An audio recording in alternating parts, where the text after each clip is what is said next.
me, Miz Diamond Wigfall. And welcome to a new episode of YAS Talk. Produced by Peabody TV. We love them. We love them. We love you, Randall. Yes, welcome everyone. This is a very special little bonus episode of YAS Talk with my special guest, Miz Diamond Wigfall. Hello, it's me, Miz Diamond Wigfall, the special guest and the host. I do it all. I honestly, that is the most Virgo-y thing that could ever happen, is me having my own podcast. Getting someone in makeup to look just like me to then be my own special guest. This is season 2, honey, right? You're getting everybody up to look like you before you do an episode? That would be so much work. Today was already so much work to get both of us into drag and look exactly the same. We do. So here's the tea. This is Jasper, everybody. Welcome, Jasper. Hello. Ooh, welcome, Jasper, to the pod. Yeah. Hello. We're so happy to have you. Jasper is one of my dearest friends. Why do you have that on your wrist? Are you trying to deliberately embarrass me? Oh my God, in this we need to podcast start studio? over. We have to start the whole thing over. Their wrist looked like pedestrian. Oh my goodness. I'm kidding. Jasper, how are you doing? I'm doing well. I'm doing good. It's definitely been a day. Yes. I have huge caterpillar eyelashes on my face, which is not the norm for me. No, it's not. But I really am feeling the fantasy, the Miz Diamond fantasy. Yes. When I first met you, however many years ago that was, I did say, one day you'll put me in drag. Is that what you said? I don't think that's exactly what you said. I think you said, wow, that person is cool. I'm going to make sure that they're my best friend. And then you fucking did that like a weirdo. Well, I set my mind to something and I make it happen. But my secret agenda was to become close enough to you that you would then put me in drag. And here we are, 4 years later. We have talked about this quite a lot. Like, we have wanted to do this for like so long, and it just hasn't been the right moment because we wanted to do so many things with it. We wanted to record, we did record an episode of your podcast, Gender Euphoria, yes, while I was getting Jasper into Miz Diamond Wigfall drag. We are now recording our podcast here at YAS Talk, produced by Peabody TV. We love you. Ding. And tonight we have our own cabaret that Jasper and I wrote together called Sister, Sister, Hi Sisters. And I think it was like the right moment to be able to do a lot of media and like utilize us getting, like, meaning me getting you into drag. You doing day. all the work and me sitting like a little princess as you beat my face. Yeah, well, you did a lot of work for the show. You really did. That's true. You put a lot of work into the show, because this show is a duo show tonight that we're having at Hotel Salem. So why don't we talk about let's talk about like us as a writing partner, because we write together, we produce shows together, we write covers and sing songs together. What made you want to like do a written show where you become me, basically? Well, you're my muse, Diamond. Oh, yeah. More like you stalk me. I mean, what's the difference? I was a theater kid in high school and maybe middle school too, but not college. Nothing against that, actually. Disgusting. Nothing against being a theater kid in college, but so I just grew up devising shows and writing things, and I don't know, I think I might be pretty funny. Maybe a little mildly, I'm not sure. They are very funny. They're very funny. When we write things together, sometimes we can't stop laughing at our own jokes. And they're not great. But then we find good ones after We that. do. But sometimes the bad jokes are some of the stuff that makes us laugh the most. Yeah. So have you written things before? I know you've written some, you made films before that you've written. I make films. When I'm not doing drag, all the other 364 days of the year, I make films. And I guess I have always loved storytelling, and I have also always loved drag, even before I met you. Like, watching Drag Race as a queer child and, like, getting inspired, and I dreamt of, like, making content for drag queens as, like, my career. And here you are. And here I am, being the drag queens in the content. Yay! We're so proud of you. So working with you, like, I mean, we get along, so that helps. I think we're actually friends. Yeah, we are actually great. friends. PSA, we are friends, not just because we look alike, but we maybe it's a good chunk of it, you know. It's nice to be able to just yell your own name and like feel like you're looking into a mirror. Right. Well, it's been so trippy because like every time they turn their head, I think it's me. Like my brain has to switch and be like, because out of drag we look a whole lot alike. Like my dad is always like, "Wow, what family are we tied with? Like how did we get like." Did he have an accidental child? I don't know. Like he's there's theories. I don't look like my dad. I don't think. I think I look more like your dad. TBH. This is tea. This is scalding hot tea. Wow, imagine. Well, you had to come to the show tonight to find out the real origin story. The show tonight, February 22nd. Depending on what day you listen to this, you might need to invent time travel to come to the show tonight. So you better. You better. We perform at least once a year, sometimes more, full on like this, writing something and producing it. Well, we produce a holiday show together. That's been a lot of fun. The Holiday Review with a Jew. That is some of like my favorite moments in drag with you, because we write just very stupid scenarios. And like the best part about the writing process is we cast the show. We find out like different cast members, and they tell us what characters they want to be, and we have to create scenarios where like we'll run into those characters, or like we have to just create a plot around chaos, and we just have so much fun doing that. It's been so, and shout out to Andrew Iannacci who helped me produce the very first one, and we love Andrew, and was a writing partner of mine too. So they're just not close as much anymore. So, but they are like Bobo the pug forever. They are. That is theirs, and maybe one day we'll get like a huge budget and we'll have everyone write and like have a really overly produced show. Okay, yes. Wouldn't that be Jinx fun? Jinx and Dela, but style-esque. like Diamond and Diamond. Yeah, and Bobo. And Bobo. Diamond and Bobo. You have a history of having a writing partner and having some drag duo situations. Where do you think that comes from for you? I don't know. I mean, Maxine and I would consider us a drag duo. Yes. A lot of people do. Like, they consider us a yin to the yang. And I love being able to work off of somebody. Like, that's the best part of, improv in general is yes and. Like, the people who are like, no. And, like, kill. Did you feel like it sucked out all the air in the room? Just, no. And now I'm not having a good time. And, we just joke. Sometimes we joke so much that it just spirals into, like, nonsense. And, like, that's fine, too. That's an understatement. Yeah. I feel like any person that I'm close with, as long as we get to, like, a non-verbal point of the day, like, we're having a good time. Like, where we're like, boo, boo, boo, boo, boo. And you're like, we're communicating still. Non-comprehensive verbal noises. Yeah, I do that with all my best friends, pretty much. Yeah. Like, at least some monkey noises thrown in there, here and there. If you're not making monkey noises, are you even hanging out with somebody? Can you make a whale noise? I have a whale joke. Okay, go. Okay. There were two whales swimming in the ocean, and one whale says to the other whale, "Ooh, ooh, ooh,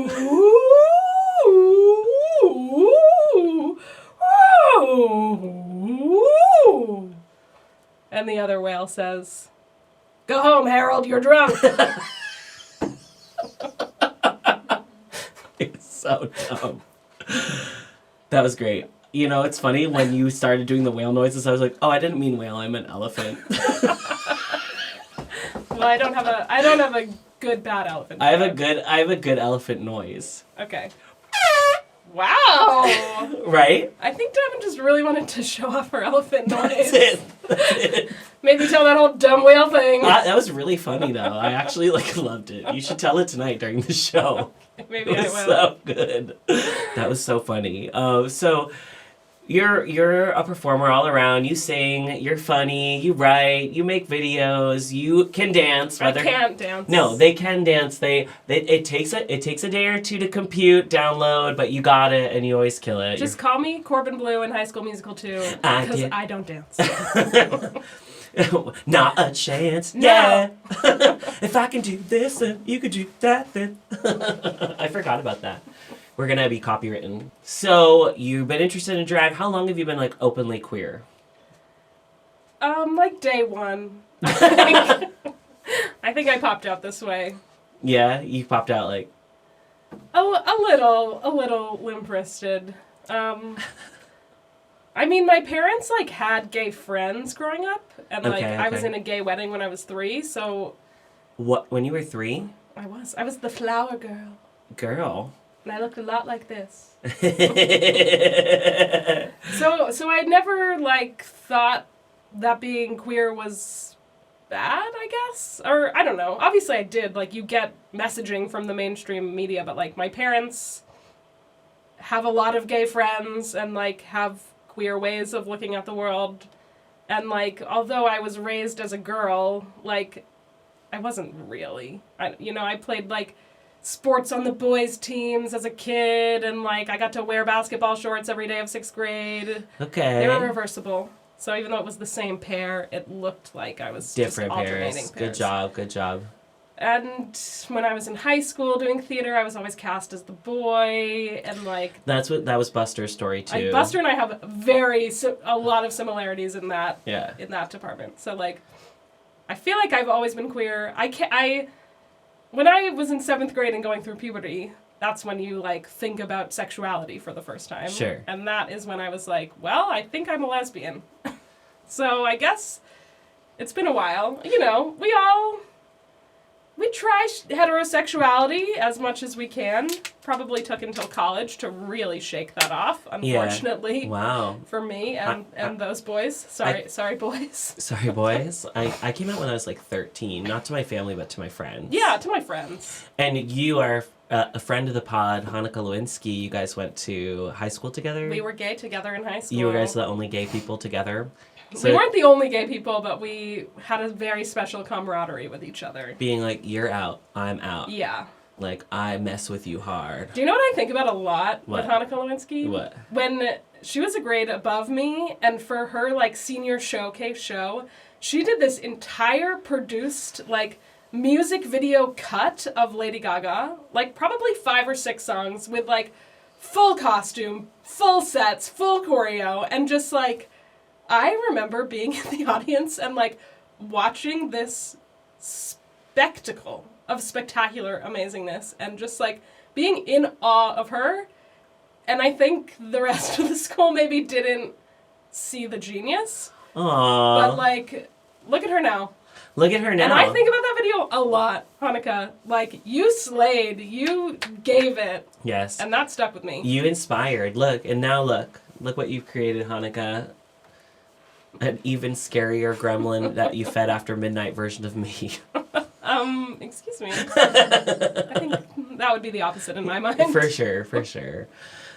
So you were queer through and through. You grew up around queerness. That's pretty fun. That's unique, I feel like. I didn't really grow up. I did and I didn't. Like, it was, like, very shameful, or it was, like, really quiet. Like, my sister was out when she was in high school, but I remember, like, they're not going to want me to say this, but, like, my mom was not... She's never going to listen. She doesn't even know how to open her text back. Like, she was not happy with when my sister was a lesbian and, like, tried to get her to go to therapy. Not conversion therapy, necessarily, but just being like, we need to talk about this. This isn't normal. Like... Aww. And then that made me scared to come out. So I was out for a while, but I just never told them. Yeah. And my mom had a gay sister, too. So... You're a little gay family over there. Yeah, a gay-ass family. And do you have any queer family members? I have a queer sister and too. a soon-to-be queer sister-in-law. We love them. Oh, cute. My sister's getting married. That's very exciting. Yes, sister. Yeah, sister. If I put them in drag, would we all look the same? Yes. Like, if I put your sister in drag and then put my little sister in drag, and we all four of us... That might be a little scary. But should we do it?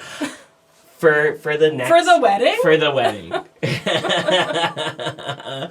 Yeah. I would put my little sister in drag. That'd be fun. That would be fun. Do you think you guys would look the same? Would it be like this? Yeah, it'd be like this. Probably even worse. I don't know. We do look, like, exactly alike out of drag. Yeah. You and me? Yeah, you and I. Yeah. You and I, like, people, people tell me that every time we're around each other. Like, It's the number one thing. A few people have asked if we are biological siblings. We should lie. We should lie. We Was should it your tell idea to tell people different things? Yes, it every was my time? idea. I said we tell different exaggerated stories Yes. every time someone's like you ask, are you related?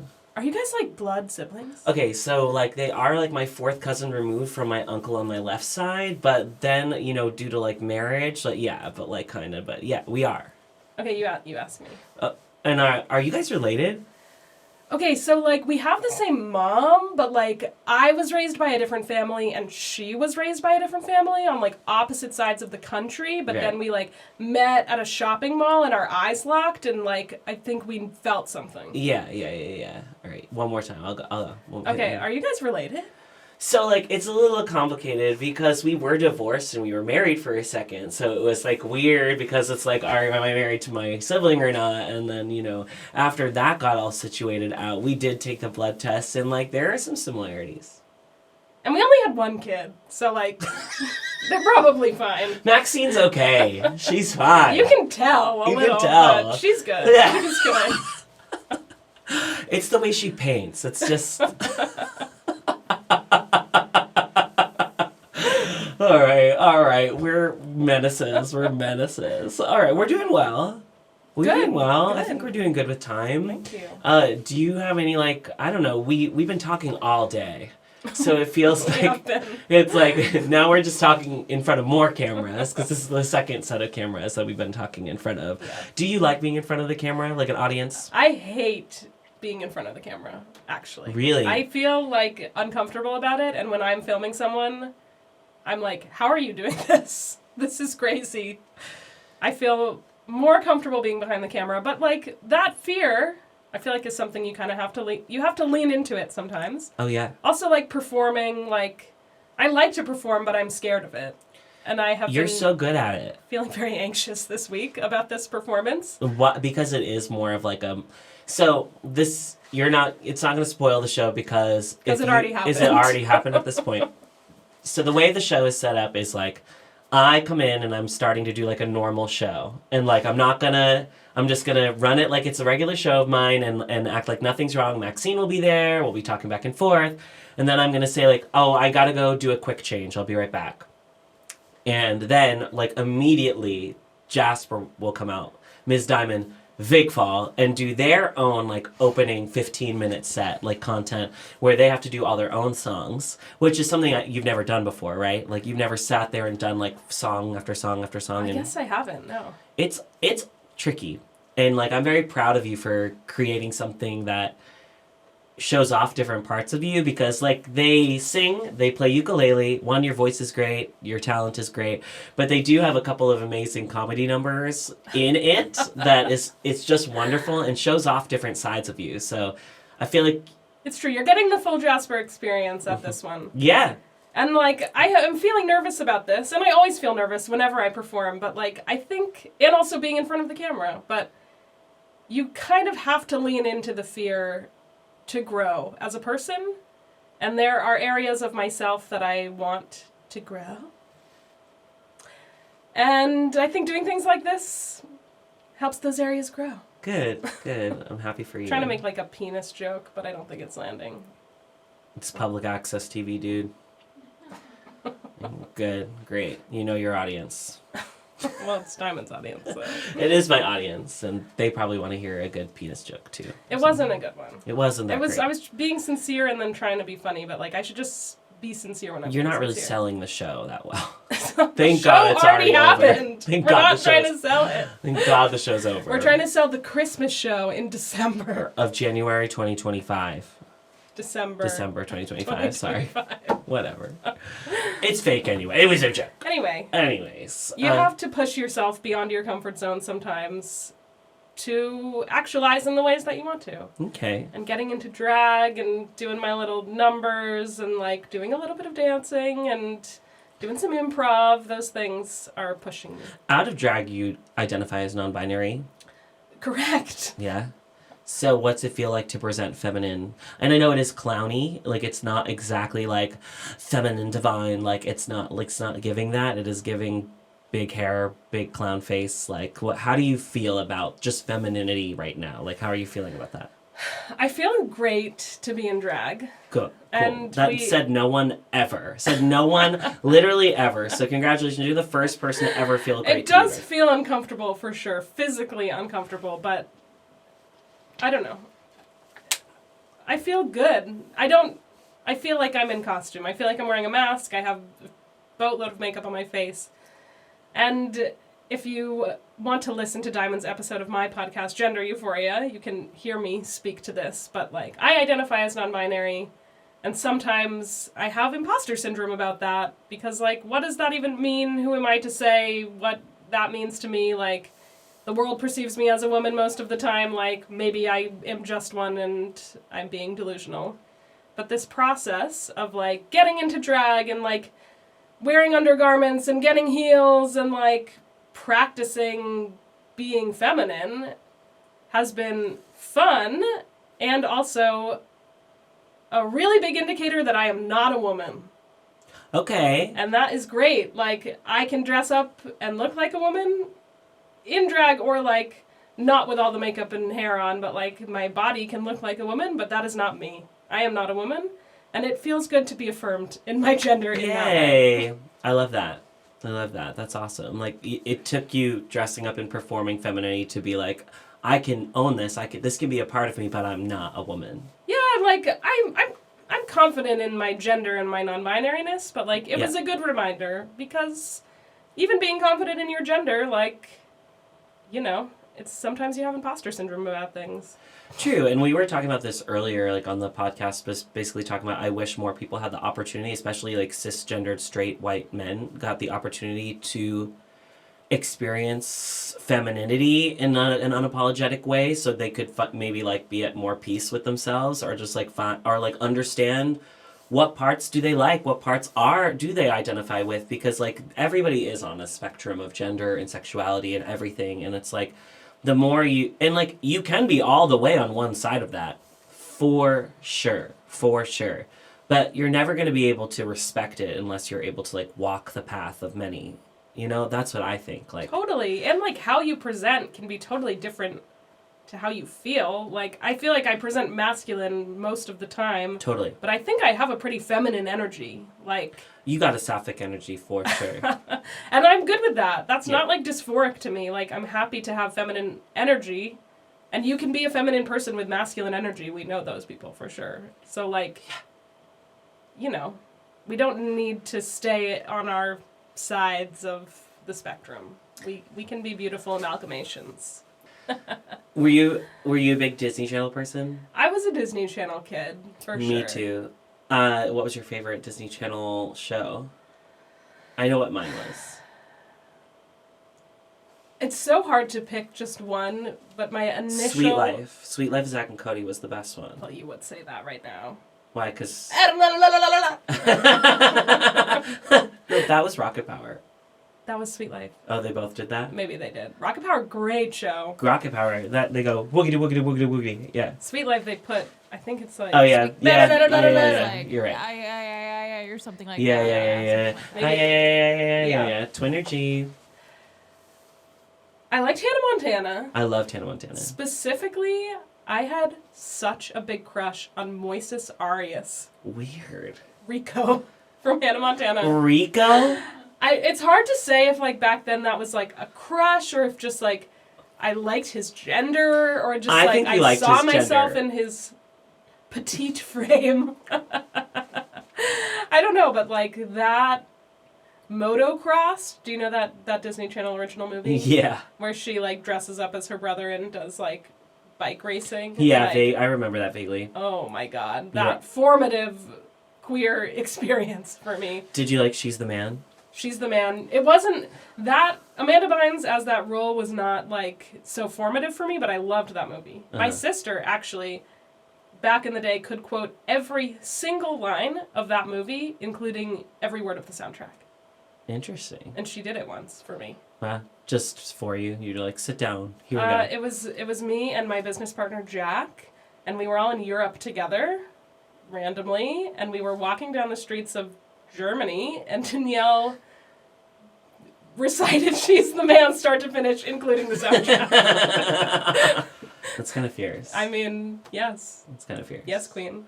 Yes, queen. I mean, I loved Sweet Life a lot. Was totally into Sweet Life. Phil of the Future a little bit here and there. I loved Phil of the Future. Loved Raven. I loved Raven. I had so many episodes of Raven I loved. Did you watch High School Musical? Were you a big High School Musical person? I watched it, but I wasn't... The first two I really liked. The third one I did not get into as much. I can't even think of what the third one is. It was a movie. Like, they went to the movies to do that. The third one was like a feature film. The first two weren't? No. First two were on Disney Channel. The third one was like in the movie theaters. Oh, I can't even picture High School Musical 3. They're all in like white and red. And like... Oh, they graduate. Yeah. Yeah. It really wasn't definitely less memorable than the first two. Yeah. Unfortunately, there are so many songs from that era of Disney Channel that are just ingrained. Me too. Me too. We were singing them. We were singing them earlier. You were like, what's that song by... You're like, get back to the old days when the phone would ring and I knew it. Camp Rock was great too. Okay, Camp Rock I loved, but now everything's coming out about how horrible it was to film it. What do you mean? What happened? Alison Stoner said it was horrible? Yeah, like they all were just like... Demi was in that abusive relationship with that older guy, and like everybody had an eating disorder, and they had to like do their big musical numbers in the freezing cold in Vancouver in the rain and like pretend that they were all happy. I haven't heard all of this. Oh, well. I've heard bits and pieces. I watched Demi Lovato's documentary. I thought it was really interesting on like childhood stardom, and then I watched obviously the Nick one.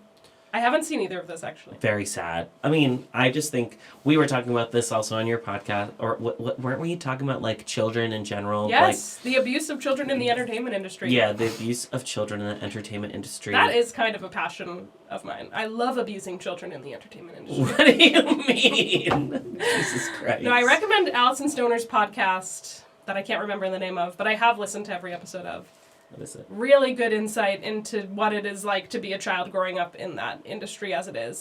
And they are doing a lot of like amazing, actually good activism and action to like make legislature and like put together guidebooks for parents and kids and like do actionable things to actually change how the industry is. So watch them. Dear Hollywood. Great. Dear Hollywood, yes. Alison Stoner, also formative queer, like, love her. Icon for me. Yeah, me too. Yeah. I think that they are they now, but I'm not positive. When in doubt, they it out. When in doubt, they it out. That's what I always say. Me too. I wake up every morning and I say that. Yeah, when in doubt, they it out. I don't know. I feel like I'm trying to think, like High School Musical 1, or the Cheetah Girls is what really got me. There's a time when we all choose to either quit or follow through. You sound just like her. That was bad. We can cut that. Please cut that. Please. Yeah, Cheetah Girls. Cheetah Girls was like way formative for me. Cheetah Girls was good. I just watched, because Gay Agenda reminded me of the Disney Channel original movie about the Jewish day school boys basketball team. You don't remember that? I just watched it. Yeah, how was it? It was so good. Really? It's a Hanukkah movie. We should watch it together. It's a great Hanukkah movie. Yeah. Do you remember Luck of the Irish? Oh my God, Luck of the Irish, 13th year. 13th year had me gay as hell. Same. Gay as hell. Same. I was like, I'm a mermaid girl. Yeah. Like, same. Gender goals for the 13th year guy too. Yes, I feel that. Oh, the last thing I always ask everyone on my podcast is what is like the thing that makes you like, basically like, the yassiest, gayest, like the thing that makes you feel your oats, like what is the queerest thing about you? Like when you do it, you feel affirmed in your or you feel just like, like chef's kiss gay. My For You page is pretty fucking gay. Your For You page? Like on TikTok. On TikTok.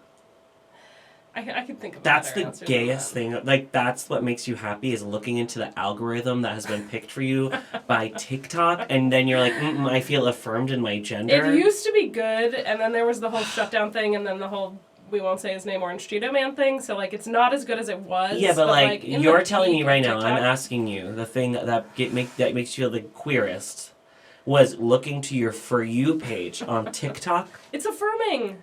It's all the different parts of me, just like shown to me. Okay. Let me come up with a better answer then. Oh my God, please. I just feel so gay every day. It's hard to like define one thing. Is it like, when you fucking women, like using a power tool? That's what I was gonna say. You build things. Yeah, Does that affirm you in your gender? it does. Yep. Building things. You're very good at building things. I mean, I have a lot of theoretical experience and not a lot of practical experience. Very true. You always think it's gonna work out, and you're pretty good at it. You get it through. You and Alana are like incredible at being like, here's the idea. This is how you execute It's my it. gay audacity. You're gay. Yes, you have gay audacity. I do have gay audacity. For sure. I like being like a business bitch. I think that that's affirming, but I don't think of it specifically as gender affirming, but I have a gay business, so I guess that answers your question. It's literally queer videography. Queer videography. I like having the audacity of a white man to like show up in capitalism and be like, no, actually I am gonna make my own shit and you're gonna pay me for it. Snaps. Yes. Well, I love you so much, Jasper. I love you, I Diamond. hope that you had fun getting into drag, and we still have a whole show to do, so we're going to go do that. So please come to our show tonight, February 22nd. Please set your time machines back to February 22nd at 7:40 p.m. when you can get in. Like, the doors are at 7, but 7:40 is when you want to get in there. Yeah. I want to give a shout out to Peabody TV. We love you guys so much. And Randall, thank you for making Queer Voices have a place to be with nice lighting and nice equipment. It is very, very wonderful. You got the setup over here. Right? I'm really grateful to be able to do this. I love you, Jasper. Thank love you you so much for being here. Thanks for having me. Yes. Thanks, sister. Thanks, sister. What is this weird? Thanks, sister. Sister. Hi, sisters. All right. This has been a lovely, special episode, the sister episode of YAS Talk here. Thank you guys so much, and we'll see you on the next one.